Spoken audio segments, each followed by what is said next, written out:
প্ৰণাম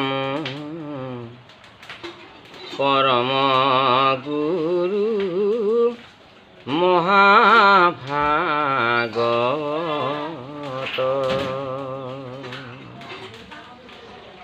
প্ৰণাম পৰম গুৰু মহাভাগৱত প্ৰণাম জগত গুৰু শ্ৰীমন্ত শংকৰায়ো প্ৰণাম পৰম গুৰু মহাভাগৱত প্ৰণাম পৰম গুৰু মহাভাগৱত প্ৰণাম জগত গুৰু শ্ৰীমন্ত শংকৰায়ো প্ৰণাম জগত গুৰু শ্ৰীমন্ত শংকৰ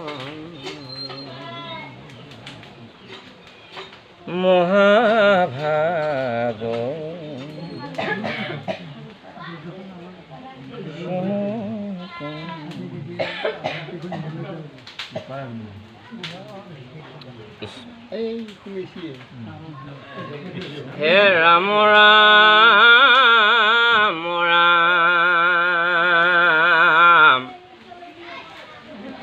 অ কৃষ্ণক চিন্তন্তে জান্ত বিপ্ৰদাম দৰ মহাৰংগে পাইলা যাই প্ৰসিদ্ধ নগৰ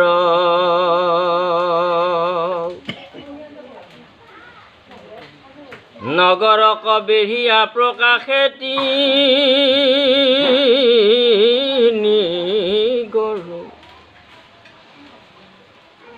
অসংখ্যাত সৈন্য তাত থাকে নিৰন্তৰ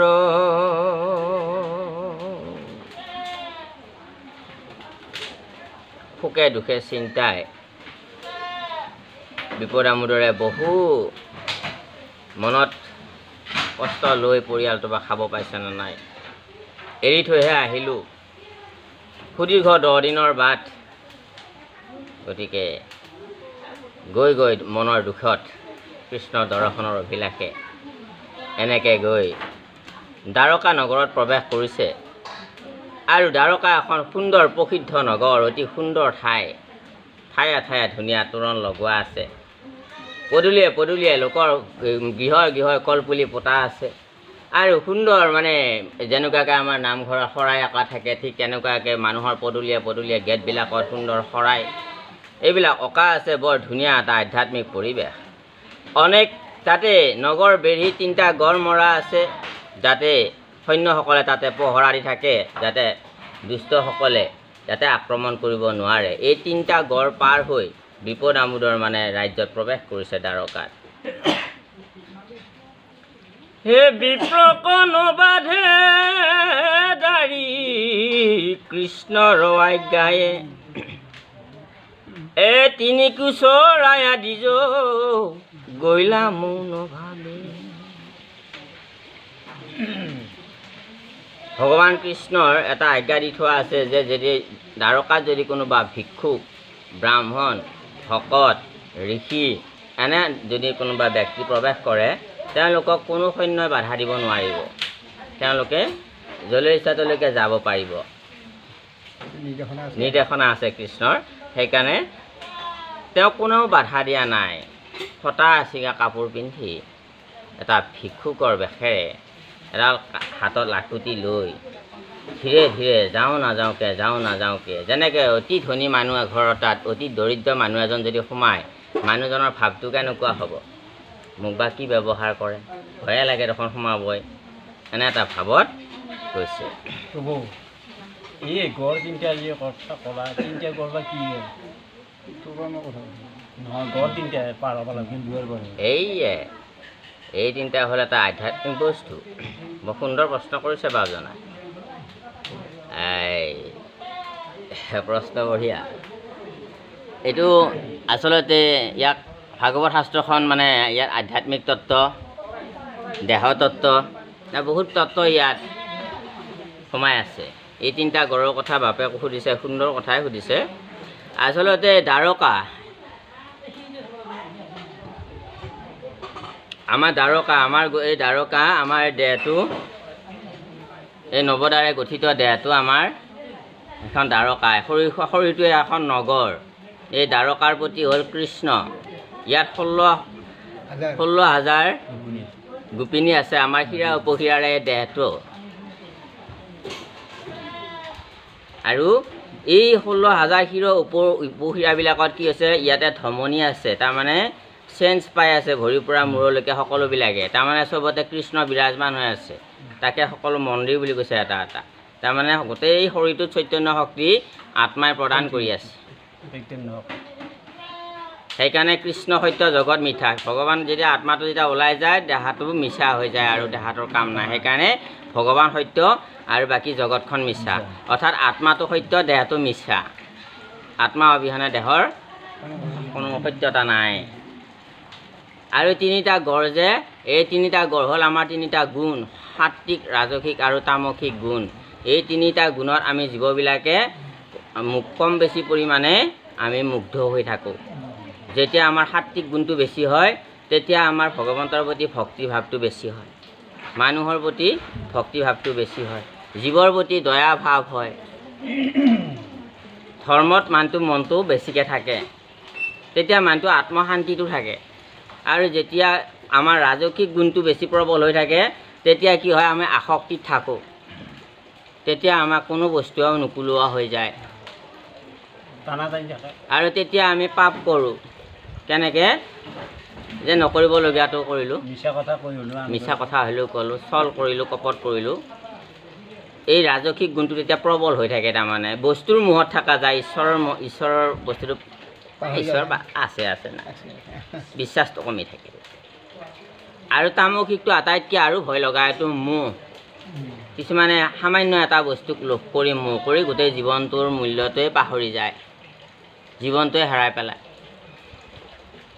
এই তামসিক গুণত থাকিয়ে কত মানুহে পৃথিৱীত আদেইলি আত্মহত্যা কৰি আছে তাৰমানে এনেকুৱা এটা বস্তুৰ মোহত পৰি গৈছে সেইটো নহ'লে জীৱনটো তাৰমানে তেওঁৰ আৰু কামেই নাই আৰু এই দামোদৰৰ এই তিনিটা গড়ৰ এটাটো বাধা নহয় তাকে কৰি গতিকে দামোদৰৰ এই তিনিটা গড় এটাইও তাৰমানে অতিক্ৰম কৰিছে চাব দেই সেইকাৰণে কৃষ্ণৰ প্ৰসাদ পাইছে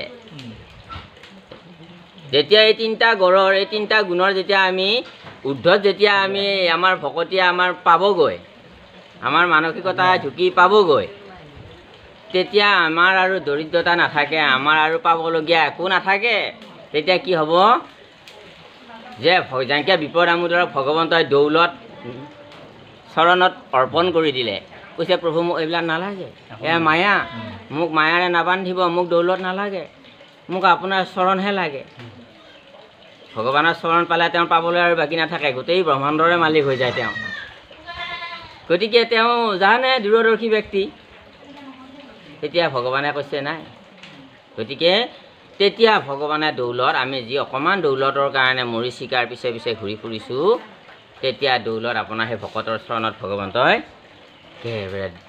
পৰ্বতে পৰ্বতে দৌলত দিব আপুনি কিমান ল'ব সেইখিনি সাধনা ল'ৰা ছোৱালী এটা যেতিয়া ভালকৈ পাছ কৰিব ভালকৈ APSC পাছ কৰিলে IPS পাছ কৰিলে তেতিয়া আৰু তেওঁ আৰু ধন আৰু লোকৰ ঘৰে ঘৰে 100 টকা কাৰোবাক আৰু খুজিব নালাগে মাহক লাখে লাখে টকা তেওঁৰ দৰমহা সোমাব অভাৱ গুচি যাব কিয় এই যে তেওঁ সেইখিনি পাছ কৰিলে আমিও তাৰমানে এই তিনিটা গুণ পাছ কৰিব লাগিব ভকতে তেতিয়া দুটা বস্তু আপোনাৰ কাৰণে থিয় হৈ যাব, যি দুটা বস্তু নেকি বেদত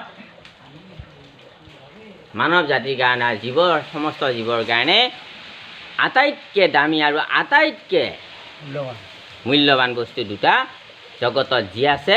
সেই দুটা বস্তুৰ নাম হ'ল, এটা নাম হ'ল মুক্তি আৰু এটা নাম হ'ল ফুকুটি। সেইটো ফুকুটি আৰু মুকুতি বুলি কয়। ফুকুটি মানে ভোগ। আপুনি ভোগৰ কাৰণে চিন্তা কৰিব নালাগে, আপোনাৰ AC ঘৰৰ কাৰণে চিন্তা কৰিব নালাগে, আপুনি দামী গাড়ীৰ কাৰণে চিন্তা কৰিব নালাগে, আপুনি এৰোপ্লেনত উঠি বিদেশ ভ্ৰমণ কৰিব চিন্তা কৰিব নালাগে। এইবিলাক ভগৱানে আপোনাক যিমান বাসনা আছে আপোনাক দি দিব।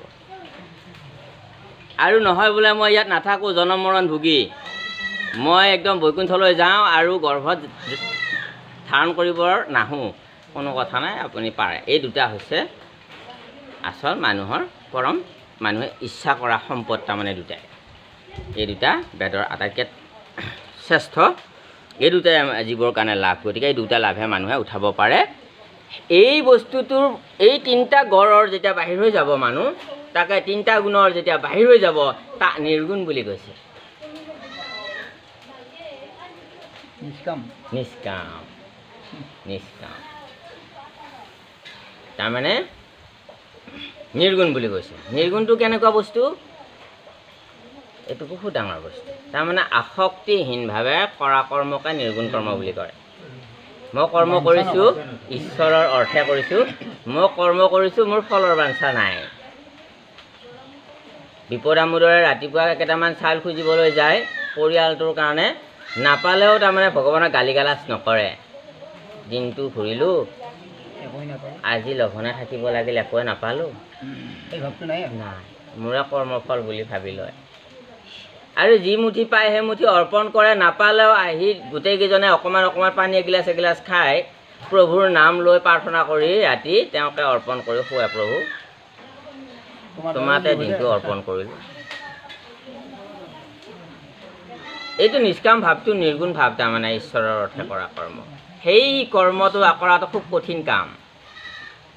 আহিব এই অভ্যাস কৰোঁতে এই সাধু সংগত আহোঁতে সেই ভাৱটো এদিন উদয় হ'বগৈ লাহে লাহে। তেতিয়া কিন্তু আপোনাৰ আৰু কথা নাই, আপুনি মুখ্য প্ৰাপ্তিৰ অধিকাৰী হৈ গ'লে এইটো এজন সাধকৰ কাম। সাধনা যেতিয়া পূৰ্ণ হ'ব তেতিয়া সাধকে প্ৰাপ্তিৰ সময় এইটো। এতিয়া আমিতো সাধনাতহে আছোঁ।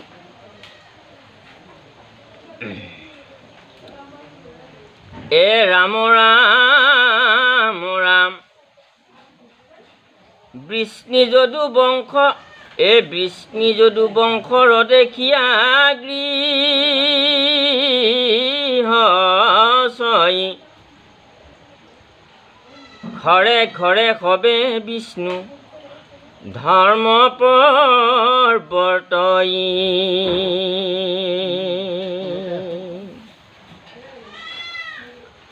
অষ্টোত্তৰ 116 হাজাৰ ৰত্নময় গৃহ ছয় কৃষ্ণৰ ভাৰ্যাৰ।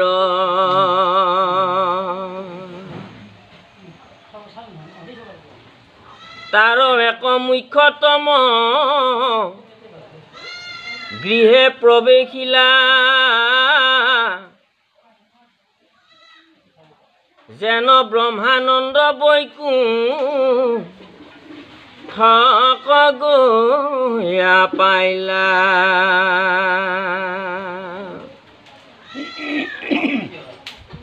সভ্যা নামে প্ৰিয় পত্নী সমে নাৰায়ণ, ৰত্ন পৰ্যাঙ্কত ঘুটি আচাৰংগমন। দূৰতে দেখিলা প্ৰভু ব্ৰাহ্মণ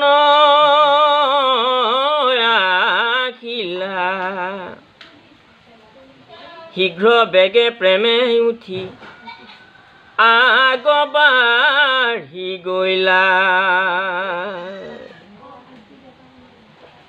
সখী সখী বুলি হৰি হৰি কয়া, দুই বাহু মেলি সাৱতি লাহি কেশ। একেলগে পঢ়া শুনা কৰিছিল শান্তিপনী গুৰুগৃহত দুজনে।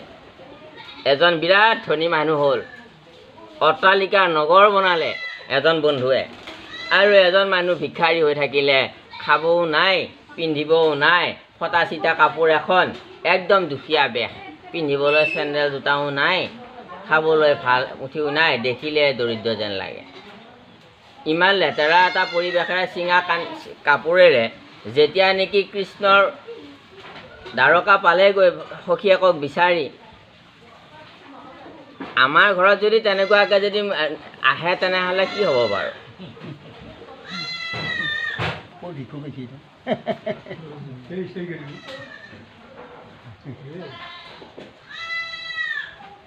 ভগৱান কৃষ্ণ দেখিছে, হা খবৰ পাইছে বোলে সখী আহিছে বোলে, তোমাৰ এজন ব্ৰাহ্মণ আহিছে বোলে। কোন ব্ৰাহ্মণটো? আহিবই বোলে। নহয় প্ৰভু, কৃষ্ণ বোলে ব্ৰাহ্মণজন বোলে হেৰি, এইজন ব্ৰাহ্মণ বোলে অকণমান বেলেগ ধৰণৰ অলপ। বোলে কি বেলেগ ধৰণৰ? বোলে প্ৰভু দেখিলে অসাধাৰণ জানো লাগে মানুহজন, কথাই বাৰ্তাই, আৰু অকণমান পাগল পাগল জানো লাগে। ভগৱান কৃষ্ণই কৈছে, দুৱৰীক কৈছে যে দুখীয়া মানুহ হ'ব পাৰে, দুখীয়া মানুহ হ'লেইতো পাগল নুবুজায়, দুখীয়া মানুহ হ'লেইতো দৰিদ্ৰ নুবুজায়, অজ্ঞানী নুবুজায়। হা, তুমি কেনেকৈ পাগল বুলি ক'লা? কি নাম তেওঁৰ? কৈছে সুদামা। সুদামা? মোৰ প্ৰাণ সখী সুদামা? ভগৱান কৃষ্ণ তাতে যে শুই আছিল যে, তাৰ পৰা ওলাই আহি ক'ৰবাত চেণ্ডেল জোতা ক'ত পৰি ৰ'ল, একো নাই, খালী কানি কাপোৰ খালী ওলাই আহে, দৌৰি আহি দেখিছে যে মানুহবিলাকে আজি কি হ'ল ঘটনাটো। আজি দেখোন প্ৰভু আনিনা ৰথত ওলাই ড্ৰেছ পাতি কৰি ওলাই আজি শুই থকা সেই ড্ৰেছেৰে ক'ত দৌৰ মাৰে। তাৰপিছত দেখিছে যায় যে সুদামা দামোদৰ বিপ্ৰ দামোদৰ আহিছে প্ৰাণসখা। এই লেতেৰা ফটা চিগা কাপোৰ দুজনা ইমান বছৰৰ মূৰত দেখি যেতিয়া কৃষ্ণই যায়, সখী ইমান দিন মোলৈ মনতে পৰা নাছিলনে বুলি যেতিয়া নেকি আঁকোৱালি ধৰিলে, দুয়োজনেৰে যেতিয়া চকুৰ পানী ওলাল, এজনেও মাতিব নোৱাৰে, নগৰীয়াবিলাকে চাই আছে। কি আচৰিত, দৰিদ্ৰ মানুহ এটাকে দ্বাৰকাৰ প্ৰতি ৰজাই আহি এনেকৈ আকৰা মাৰি ধৰে। গতিকে ভগৱান কৃষ্ণ হ'ল এই আদৰ্শৰ প্ৰতীক। আমাৰ আইগৰাকীয়ে কি ক'লে হয়, আমাৰ ওচৰত কি ক'লে হয়, সেইটো মানুহৰ লগত আঁকোৱালি ধৰিছাগৈ, ষ্টেটাছ নষ্ট হ'ব, সন্মান নষ্ট হ'ব। সখী ব'লা ভিতৰলৈকে। নাই সখী মই নাযাওঁ। কিয়? বোলে আপুনি মোৰ সন্মান ৰক্ষা কৰিলে, মই তোমাক চাবৰ কাৰণে বহু দিনৰ আশা কৰি আছিলোঁ, আজি দেখা পালোঁ, এতিয়া মই আৰু ভিতৰত নাযাওঁ। বোলে ভিতৰত নাযাওঁ। বোলে নাযাওঁ। বোলে কিয়? বোলে তুমি যিটো মোক সন্মান দিলা, মইতো তোমাৰ সন্মান দিব লাগিব। বোলে অঁ, সন্মানটো দিব লাগিব। তেতিয়াহ'লে মই ঘৰলৈ গ'লেহে মই তোমাৰ সন্মান ৰাখিব পাৰিম। বোলে কিয়? বোলে মোক যদি তুমি তোমাৰ এই অষ্টমহিষীৰ সন্মুখত আৰু তোমাৰ এই ৰাজভিত্ৰবিলাকৰ, এই সেনাপতিবিলাকৰ, এই সৈন্য সামন্তৰ আগত তুমি যদি মোক বন্ধুত্ব বোলে চিনাকি কৰি দিয়া, তেতিয়াহ'লে তোমাৰতো সন্মান যাব। তোমাৰতো সন্মানটো ৰক্ষা কৰিব লাগিব মই বন্ধু হিচাপে। গতিকে তুমি মোক আৰু ভিতৰত যোৱা কথা ক'ব নালাগে, মই তোমাক দেখা পালোঁ, মই এতিয়া ঘৰলৈ যাওঁ। এতিয়া ভগৱান কৃষ্ণই কি উত্তৰ দিছে জানে? তুমি কি কৈছা সখী? আজি এটা এনেকুৱা ঐতিহাসিক দিন হ'বলৈ যাই আছে, য'ত নেকি তুমি মোৰ সন্মান বহু কোটি গুণ বঢ়াই থৈ যাবাগৈ। এতিয়া ভগৱান কৃষ্ণৰ সন্মানটো বিপদামোদৰে বঢ়ালে নে নাই? এতিয়া এই আদৰ্শটো প্ৰতিষ্ঠা কৰি থৈ গ'ল নে নাই জগতত? চন্দ্ৰ সূৰ্য থকালৈকে ভাগৱতত এই কথা মানুহ থাকি যাব। তেওঁ এই কথাটোৰ দ্বাৰা এইটো বুজাব বিচাৰিছে যে কেতিয়াবা মানুহে কিবা কালচক্ৰত পৰি কৰ্মৰ ফলত কেতিয়াবা দুখীয়া দৰিদ্ৰ হ'ব পাৰে, তথাপিতো বন্ধুত্ব এনাজৰি ধনেৰে দৌলতেৰে জোখা নাযায়। আজি আপুনি ধনী সময়ে কোনদিনা বা আপোনাক কালচক্ৰত ঘূৰাই আকৌ তেওঁহে ধনী হয়। সময় বৰ শক্তিশালী, কেতিয়া মেৰপাক ঘূৰাই দিয়া কোনো ঠিক নাই। এইটো মানুহক বুজাব বিচাৰিছে। গতিকে এইবিলাক মায়া, ধন টকা পইচাৰ মায়া। আজি কোনোবা ধনী, কালি কোনোবা ধনী। আজি আপোনাৰ হাতত 50,000 টকা আছে আৰু কালিলৈকে এই তেওঁৰ হাতলৈ গুচি যাব সেই পইচাটো। এইটো মায়া, নাথাকে একে জেগাত। গতিকে এই মায়া বস্তুবিলাকত লাগি আপোনালোকে বিচাৰ নকৰিব যে আচলতে প্ৰকৃত যিটো মিত্ৰতা, প্ৰকৃত যিটো সখীত্ব, প্ৰকৃত যিটো বন্ধুত্ব, সেইটো সদায় তেনেকৈ জোখা হয়, ধনেৰে জোখা নাযায়। হে ৰাম ৰাম ৰাম, জাতিত ব্ৰাহ্মণ আৰু ঋষি ধৰ্মে স্থিত, আৰু প্ৰিয় মিত্ৰ দ্বিজ ভক্ত শুদ্ধ চিত্ত।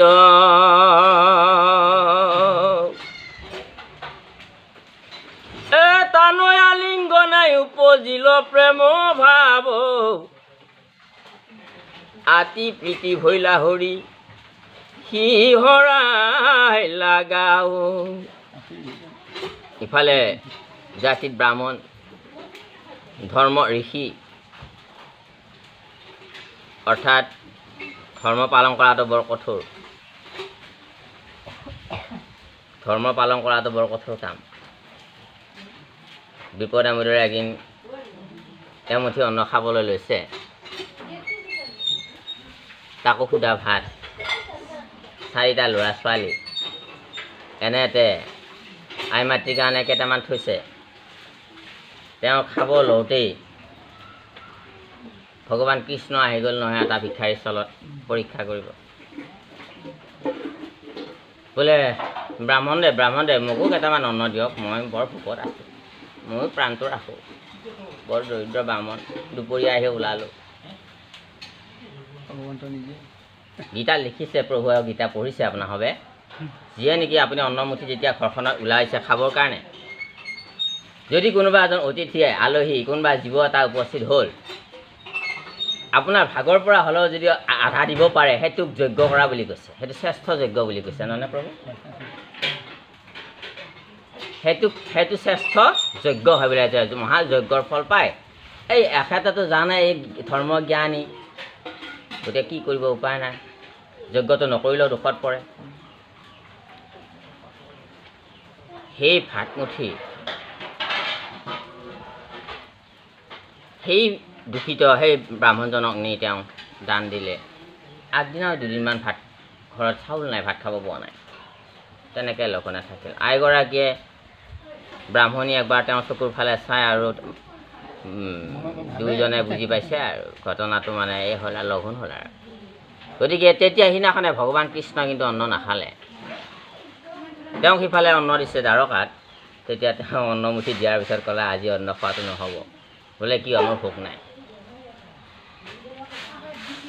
এতিয়া লক্ষ্মীয়ে সুধিলে ৰুক্মিণীয়ে যে আপোনাৰ ভোক নোহোৱা কাৰণ নিশ্চয় কিবা আছে, কোনোবা নিশ্চয় ভকতে ক'ৰবাত খাব পোৱা নাই, ক'ৰবাত ভকত লঘোণ পৰিছে, নহ'লেতো আপুনি ভাত নোখোৱাই নাথাকে। ৰুক্মিণীয়ে ঘটনাবিলাক জানে, লক্ষ্মী তেওঁ। তেতিয়া ক'লে, বোলে আজি দামোদৰ বিপদ আমোদৰ আজি লঘোণে থাকিল নহয়। বোলে কিয়? বোলে এনেকুৱাকৈ অতিথি এজন গৈছিলে, খাবৰ সময়তে ধৰ্মটো পালন কৰিলে, ধৰ্ম ৰক্ষা কৰিলে। সেইকাৰণে ধৰ্ম ৰক্ষা কৰাটো খুব কঠোৰ কাম। সেইকাৰণে যেতিয়া ভকতে যেতিয়া ধৰ্ম পালন কৰি অন্ন যেতিয়া এৰি দিলে নিজৰ অন্নমুঠি, যে মই খালে মোক দুখে পাব নহয়, সেইকাৰণে ময়ো আজি আৰু অন্ন খাব নোৱাৰোঁ। সেইকাৰণে তাৰমানে ইয়াতে শব্দ এটা লিখিছে, জাতিত ব্ৰাহ্মণ আৰু ঋষি ধৰ্মে স্থিত। গতিকে ধৰ্ম ঋষিসকলে বৰ তপ জপ কৰোঁতে খুব কষ্ট কৰি তপ জপ কৰি নিজৰ শক্তি সাধন কৰে নকৰে? ৰ'দ বৰষুণ একাকাৰ কৰে, পৰ্বতৰ গুহাত বা তপোবনত গৈ ফল মূল খাই বা অনাহাৰেও থাকে, ৰ'দ বৰষুণ সমান কৰি কেৱল তেওঁলোকে ধ্যানত মগ্ন হৈ থাকে। কিমান কষ্ট, দিন ৰাতি একাকাৰ কৰি ৰ'দ বৰষুণ শীত তাপ সমস্ত সহ্য কৰি এটা শক্তি লাভ কৰে। সেই শক্তিটো লাভ কৰিবৰ কাৰণে বহু কষ্ট কৰিব লগা হয়। সেই ঠিক তেনেকুৱা কষ্ট কৰি তেওঁ ভক্তিটো ধৰ্মটো ৰক্ষা কৰিছিলে। সেইকাৰণেহে ঋষি ধৰ্মে স্থিত বুলি কৈছে, ঋষিৰ দৰে ধৰ্ম পালন কৰিছিলে।